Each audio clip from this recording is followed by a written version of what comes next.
di SD Negeri 15 Simpang Magelang.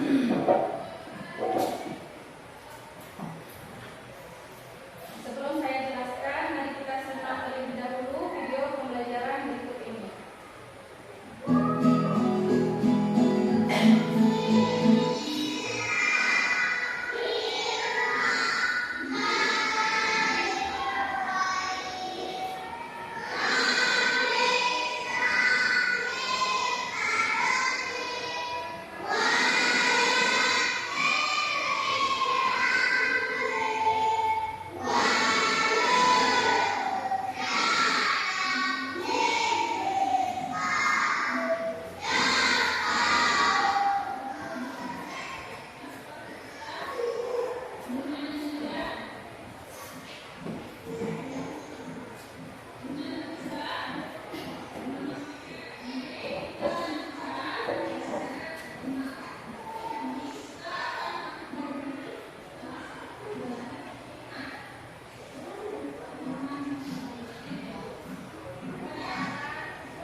Kemudian di sini guru berperan sebagai fasilitator. Jadi kita bukan sumber utama dalam pembelajaran, tapi kita cuma membimbing anak-anak. Tapi pembelajaran berpusat kepada siswa yang lebih aktif dalam pembelajaran. Kemudian inovasi yang berikutnya adalah saya melakukan evaluasi kelompok dengan menggunakan Kahoot.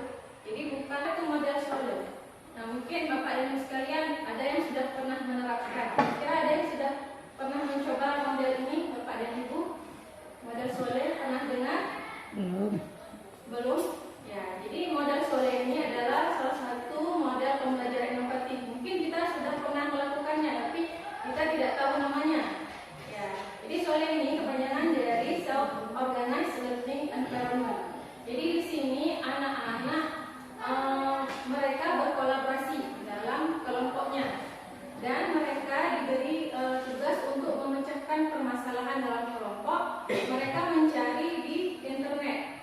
Nah, seperti tadi materi iman kepada Allah, di situ saya suruh anak-anak untuk mencari tentang sifat wajib, sifat mustahil dan sifat jaiz dengan menggunakan bantuan internet. Jadi secara kelompok.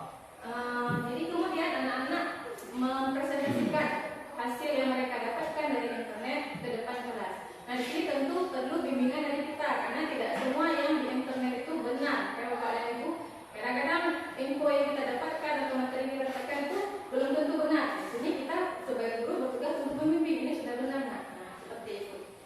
Diharapkan dengan model ini menumbuhkan keterampilan abad 21 yang harus dimiliki oleh anak kita. Ada yang tahu bapaknya di bawah itu keterampilan abad 21 yang harus dimiliki anak-anak? Kritis. Ya, penguasaan teknologi.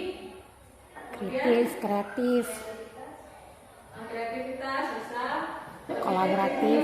Ya, kemudian memecahkan masalah dan bisa berkolaborasi. Kemudian apa kelebihan model Sole ini? Yang pertama, bagi kita dulu kita jadi tahu mana anak yang bisa bekerja secara mandiri, bisa belajar secara mandiri. Jadi tidak semua anak bisa mampu dia belajar secara mandiri. Kita jadi tahu perkembangan setiap anak. Kemudian bagi murid tentunya meningkatkan kemampuan literasi komputer karena menggunakan internet. Ya, jadi ini kemampuan ini memang sudah harus kita latih pada diri anak. Kemudian kemampuan memecahkan masalah karena tadi anak-anak bukan langsung kita beri materi, tapi dia mencari materi. Dan yang terakhir menumbuhkan kepercayaan diri bagi anak karena tadi memaparkan ke depan. Nah, kira-kira bagi ibu dan bapak dari paparan tadi, apakah sudah pernah melakukan model pembelajaran ini? Belum internet berarti belum. Jadi sekarang diskusi yang sebelumnya mungkin nggak menggunakan internet bisa kita alihkan dengan model ini dengan menggunakan internet. Apalagi fasilitas sudah ada ya bapak dan ibu. Kemudian kita lanjutkan tentang portal rumah belajar. Jadi di samping platform Merdeka Mengajar, sebenarnya kita juga punya di portal rumah belajar. Di situ kita bisa menemukan konten-konten yang bisa kita gunakan dalam pembelajaran. Jadi di samping dari YouTube mungkin kita bisa ambil langsung di portal rumah belajar. Di sini bisa dimanfaatkan portal ini oleh guru dari PAUD, mulai dari PAUD, SD, SMP sampai SMA. Jadi bukan cuma untuk kita, anak-anak juga bisa daftar. Jadi bukan cuma untuk guru, anak-anak kalau kita mau anak-anak supaya belajar mandiri di rumah, bisa kita suruh download ini portal rumah belajar, mereka bisa daftar sebagai siswa. Salah satu contoh sumber belajar yang bisa kita pakai di pelajaran IPA. Jadi kalau kita bandingkan anak dibandingkan dengan membaca buku teks dengan melihat video ini, kira-kira mana yang lebih menarik bagi anak? Dengan video ini ya bisa lihat langsung dia mendengar penjelasan dibandingkan mungkin kita cuma ceramah aja atau kita suruh baca buku, tentu lebih menarik seperti ini. Nah, ini ada satu quote dari saya, jangan pernah berhenti belajar karena saat Anda berhenti belajar sebenarnya Anda telah berhenti menjadi guru. Nah, kita sering bilang sama anak-anak belajar di rumah ya, tapi gurunya malas belajar pada ibu. Nah, jadi jangan seperti itu. Kalau anak tahu 10, kita harusnya tahu 1000. Ya, seperti demikian mungkin Bu yang dapat saya sampaikan. Terima kasih atas kesempatan dan waktu yang sudah diluangkan untuk kita belajar di sini bersama-sama. Ya, Bapak, belajar di mana saja, kapan saja, dengan siapa saja. Salam rumah belajar. Ya, terima kasih Bapak Ibu. Semoga semakin semangat untuk mengembangkan pembelajaran yang inovatif di kelas kita supaya bermanfaat, semakin bermanfaat bagi anak-anak didik kita. Demikian yang bisa saya sampaikan. Terima kasih. Dan saya mohon maaf atas segala khilaf kata saya. Saya akhiri. Wabillahi taufiq wal hidayah. Assalamualaikum warahmatullahi wabarakatuh. Waalaikumsalam warahmatullahi wabarakatuh.